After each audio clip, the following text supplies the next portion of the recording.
Cadillac Unscripted on 107.9 CDY. It's another Saturday morning of local chat. Katy, Huckle is here with me right now.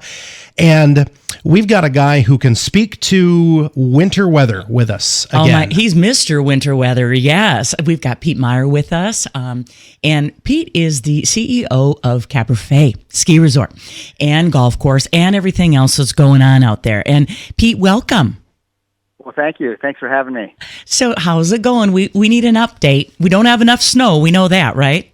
Well, it's funny you mention that because it's my cousin Tim Meyer who is the true weatherman. He's the guy who heads up the mountain operations here at Caberfae. He's in charge of the snowmaking, the grooming, the ski patrol, and has all of the on-mountain responsibilities. And he is the true weather guy because he's the one out there creating the snowstorms at Caberfae on our own hills. We have not had a ton of snow the natural way this winter. Even though it's been cold, we've been a little lacking in the snow department. But that is not the case at Caberfae, right? No, we've been very lacking in natural snow. You're exactly right, Rich. So we got a lot of snow early December, and then shortly after that, it was 60 degrees for a couple days straight, and it was all gone. So it did not last very long. Since then, we have not gotten much at all. The good news is it has been cold, and it has been consistently cold. So we are able to make our own snow here. We have a very large and powerful snowmaking system that Tim runs and operates, and we can pump over 3,000 gallons a minute, have over 150 guns all over the hills, and we have a tremendous amount of underground piping and underground electrical and a huge system to create our own microclimate. We've been taking advantage of the cold, making snow. We got 100% open real early, and then since we haven't gotten any snow, we also just fired up the snow guns this past Wednesday night. So we ran from Wednesday night at 5 p.m. Wednesday at 8 p.m. until yesterday at about 5 p.m. Taking advantage of these cold temps, and that really helped to transform the surface and bring a really nice skiing surface back for the customers before the weekend. Other than those 2 60-degree days, those 2 warm days that we had in December, it has been pretty consistently friendly weather for you this season, hasn't it? I think it's been great. We love the cold weather. Everybody talks about the lack of natural snow, but when you don't have the freeze-thaw cycles or the rain, we haven't had any rain, it has been consistently winter temperatures. And, skiers like that. They like that. They know the snow will be good, and we can rely on it. It's consistent. We've had good turnouts, and even though it could always be better with natural snow, we'll take the cold temperatures. Pete, you're known for the ski resort, but you've done so much with your facilities. I mean, you've got the restaurant and bar now. I attended a gorgeous black tie wedding this fall that was over the top in that venue. And now you've made improvements to the hotel. Can you update us on what you're doing with the resort? Yeah, so we keep improving it every year. It's really fun to constantly get better. So it's neat to have somebody come back that hasn't been here in 5 or 10 years, and then they see the changes. They're much more noticeable than the person that comes every year. But we have grown a very nice wedding and banquet business. Last year we did over 60 weddings, through mid-April to early November. So that is a large number of weddings because there's only so many Fridays and Saturdays during that time. And it's been good. It's kind of a really neat venue. We get a lot of drive-through destination weddings where people are coming from downstate or even down from Traverse City because that market is a little bit pricier than ours. But you can do it all here. We have 39 rooms. We've got an on-site golf course. We have a bar and grill they can do their rehearsal dinners in. We have 3 different ceremony sites or different venues for that, and then obviously the big day lodge is the main attraction that we do the reception or the dinner in. So that's been a big part of our overall business and allows us to keep a lot of key employees around year round. So that really helps when we gear back up for the winter. You know, Pete, you have a reputation in the state of Michigan for being affordable and friendly. And so you've got college kids that take buses to get to your place, and you've got families that have been coming to your resort for generations. 10 years from now, 10 years from today, where do you see Caberfae? Well, I don't see our values changing. You know, we've always been really into what you just described, providing value. We want people to walk away thinking, "Hey, that was a really good experience. That was a great ski experience for what I paid." We're going to continue that. We're going to continue to expand our skiing. We have big plans for next year already. We signed a contract for a new chairlift. We signed that actually in September of 2001. So in the height of COVID and when everything was getting shut down, we executed that contract. But that lift is going to be installed here next summer. So it's going to get delivered at the end of March, and we hope to have it all up and installed and tested and ready prior to Labor Day. So that will be a really nice upgrade. We're going to take down our shelter chair. We're going to remove that and then put in a brand new triple chair that goes the full vertical, so I have a slightly different line in go all the way to the top, or what we're calling our new East Peak, which is basically a very wide Smiling Irishman, and then there'll be a couple different ways down, so that'll really enhance the skier's experience with that. You know, if you weren't raised in a town with a ski resort, and then you move to a community that has a ski resort, you realize how lucky all the kids are in the Cadillac area and surrounding communities too, because most kids know how to ski, and you don't see that, you know, all over the country, you know. So you bring up a great point, and absolutely right, and that's why those downstate ski resorts are so important, because they're close to the schools and close to all the people. I mean, it introduces a lot of them to the sport of skiing. And with us, if you don't grow up in a ski family or have a good friend who is in a ski family, the main way to come out and experience the sport is through the ski bus, through the school. You know, we only charge $8 for a lift ticket, and $2 for a ski rental with complimentary lessons and that. So it's really a great way to get these kids out on the slopes and to experience skiing and snowboarding, and that's the way a lot of them get introduced to the sport. And it's wonderful for them. You don't have to be the best athlete or the smartest person in school. It kind of levels the playing field, and it really boosts a lot of their confidence and self-esteem, and empowers them, and it's fun to watch them when they learn and can get on the hill and ski down the. It is interesting. Some of the more difficult hills. It's fun. Katy, you bring that up, and I was born and raised in Alpena, which is about as flat as it comes. So, seriously, downhill skiing was not a thing where I grew up. Right. So I'm from the southern part of South Dakota. There, it's just flat land. Yeah.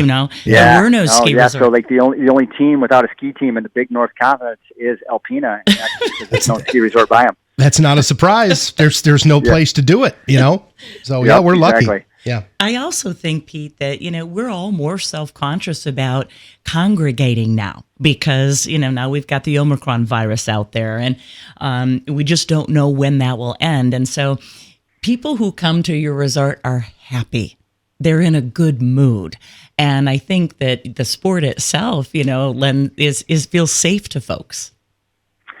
Absolutely. And that's what makes it fun to work here. Is that's what I tell a lot of people when we hire them. They're on vacation, they're here to have fun, they're in a good mood, and it's our job to help them have a good time. And it makes it fun just because they're here to have fun. Mm-hmm. And you mentioned the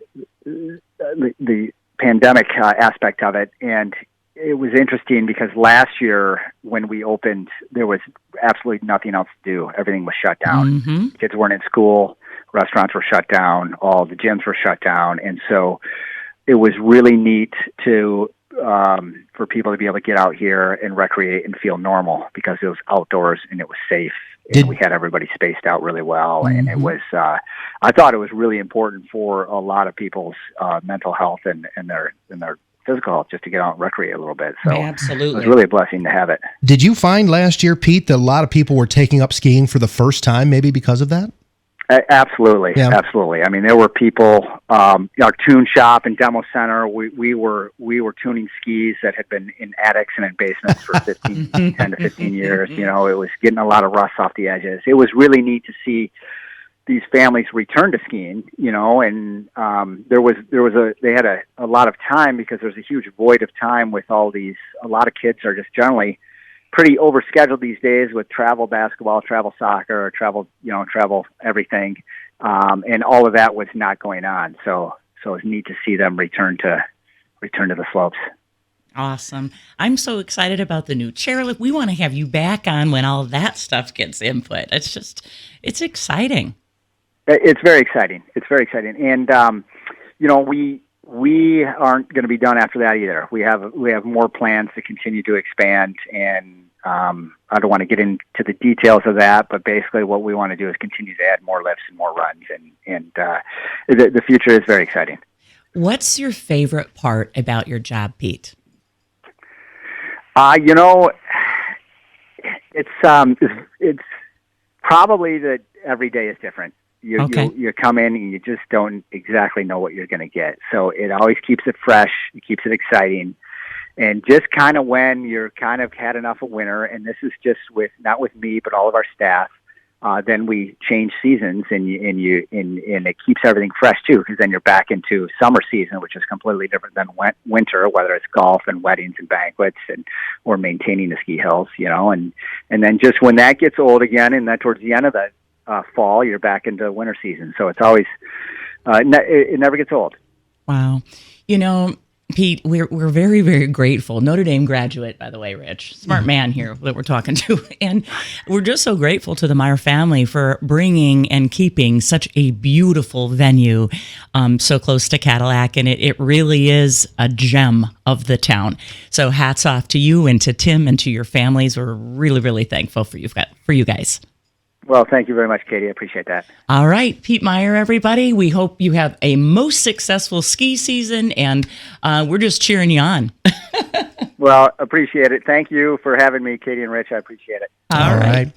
Next, we're going to shift gears. We're going to talk realty in just a moment on Cadillac Unscripted, 107.9 CDY, sponsored by Independent Bank. Time for Cadillac Unscripted, Part 2, 107.9 CDY on this January 22nd, 2022. We've been talking about ski resorts. We've been talking about Caberfae in our first segment, and now we're going to shift gears and talk about real estate. Absolutely. We've got Mike McGuire with us this morning. Hi, Mike. Hello. How we doing? Oh, we're doing good. Mike is a realtor with Coldwell Banker and, hometown guy, born and raised in Cadillac, family-owned business, all that kind of stuff. Segues into a successful real estate career. And so I asked for an update, and I know he's out at a house, literally getting ready to list a house right now. So thank you for your time, Mike. Can you give us an update about what's going on in the Cadillac area with housing? Yeah, well, the Cadillac real estate market is just going really, really good right now. There's lots of people looking, and believe it or not, even in the wintertime and this crazy weather, I think this morning was 7 degrees without wind chill. People are still looking for homes. They're still looking to buy them. The market there's a high demand, but there's low inventory. Okay. Which, can be a little bit challenging because, you're trying to get people into homes. You're trying to help them out, take care of them, find the right houses for them. But at this juncture, we are definitely in a seller's market. Okay. And there are still a lot of people that are looking, locals, out of town, vacationers. Hey, people that are skiing, they love it up here. They want to move up here or get a second home. So question, what do you tell a buyer, that's frustrated, that can't find a house and that has made an offer on multiple homes and isn't getting into a house? How do you keep them positive, Mike? Well, I think the first thing that I do is when I initially meet with them is I really go through a needs assessment of what are they looking for, what do they really want, their wants versus their has-to-haves, and we talk about mortgages and we figure what can they afford. And the biggest thing is a lot of people like to look, a lot of people like to dream, a lot of people like to maybe look a little bit more and higher end than what they really should. But it's really trying to keep them down into what can you afford and not looking for you. Because a lot of times when it's a buyer's market, people are trying to go in, they're trying to offer lower prices, and we just don't have that luxury right now because the demand for houses is so high that the sellers are higher priced. But typically, if you're looking in the price ranges that they can actually afford, then they're a little more competitive when it comes time to make an offer on a house. And that's huge right now. I see. So when you, as you're looking at the people who are looking for housing right now, Mike, are you looking more at people wanting to downsize because the nest is empty, or are you looking at more people who are looking to get something bigger because the family is growing? What are you looking at right now as far as what the market is out there for those kind of folks? Yeah, so what we have is kind of the big lump sum of them, if you want to call it that, are first-time home buyers, people that are like, interest rates are low. I'd rather pay myself than somebody else if they get a mortgage. They're buying equity into a home. We still have a lot of people from downstate that are looking for second homes, vacation homes, places to get away. A number of them are actually moving into the area now with the flexibility of their jobs. They can work more from home. So internet is big. Right. Access to, a lot of people are looking for natural gas. But, as you live here in northern Michigan, propane is not a bad way to go just because we all do it. A lot of us do. Right. Mike, what do you tell sellers? And I know that those are difficult conversations when a seller says, well, I want this for my house.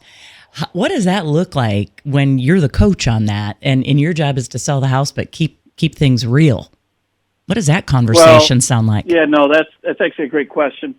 So one of the things that I do, with Coldwell Banker is, I really sit down, I do a full-blown market analysis, and I actually dive into the numbers because, there's a lot of factors. You have the cash buyers that can, if they've got enough money, they can pay whatever they want, but majority of people are getting mortgages, which typically has appraisals, it has homes inspected. So we go through the home, we walk through them, we try and have very honest conversations with sellers. Tell me about your house. You know your house way better than I do. What's going on with it? What have you had any problems with? Have you fixed them? Haven't you fixed them? And then it's just really getting into what is the market saying the value of the home is. Now, you can price a home at whatever you want, but there are some issues that you run into, especially if you want to deal with the majority of buyers, or are you wanting to narrow it down to only cash buyers, which is very far and few between, and they still have to be willing to pay that amount. And so you just got to really go through the education of the pros and cons, how, if you're selling, where are you moving to, how much do you need in order to move, are you paying off the mortgage, really dive into very, very personal items with people. And then you try and tailor, okay, here's what it looks like, here's timing. We go right into the, how many days on the market are property sitting. Right now, a lot of places are very little time on the market. Right. You can do what, you kind of talk about kind of chasing the market, which means you're trying to go after the highest value, but you still have to have them appraised if you're going to do a mortgage type of a property or sell to somebody that has a mortgage. Right. Mike, what about first-time home buyers and home inspections? How do you, someone's buying a house for the very first time, and I know sellers might not want to hear that the buyer wants an inspection. What's your perspective and advice to first-time home buyers about that? Sure, that's actually a great question. So first-time home buyers, I would say for any home buyer, you want to have a professional go through the house with you. Okay. That's what they do for a living. They're experienced in it. They're the ones that can go through, find stuff that you never even thought of looking for. Now, the key with a good home inspector is that they don't just try and tell you all the bad, because their job is to find things. They will make you almost more educated on the house you're thinking about buying than even the homeowner, and they've lived there. But if you have a good inspector, you should be able to have an open conversation with them. Say, okay, I understand you pulled out. What does it really mean? They're not going to be able to typically give you costs and what's it going to cost to fix it and repair it. But, a lot of times, it's Okay, tell me about it. I don't quite understand it. You're able to ask them questions so they can talk in layman's terms, not over your head. Right. Like, rafters and trusses and like, well, what does that mean? Is it leaking? Is it not leaking? How bad is it? How is it easy or hard is it to fix? And I think they can be invaluable. And their job is not just to try and, blow the deals, because some people think, they're just going to, it's really to help you understand what you're buying so that in the end, you can be comfortable with your investment, because it is, for a majority of people, the largest purchase you will ever make in your life. Right. Yeah, and you're protecting, your first-time home buyer with that kind of advice, Mike. Eyes wide open. You just need to know what you got type thing. Well, and you're going to spend, maybe a couple $100, $200, $300, $400, whatever, for a home inspection. It can save you thousands. Right. And I can't stress enough, thousands for the stuff that you may not be aware of.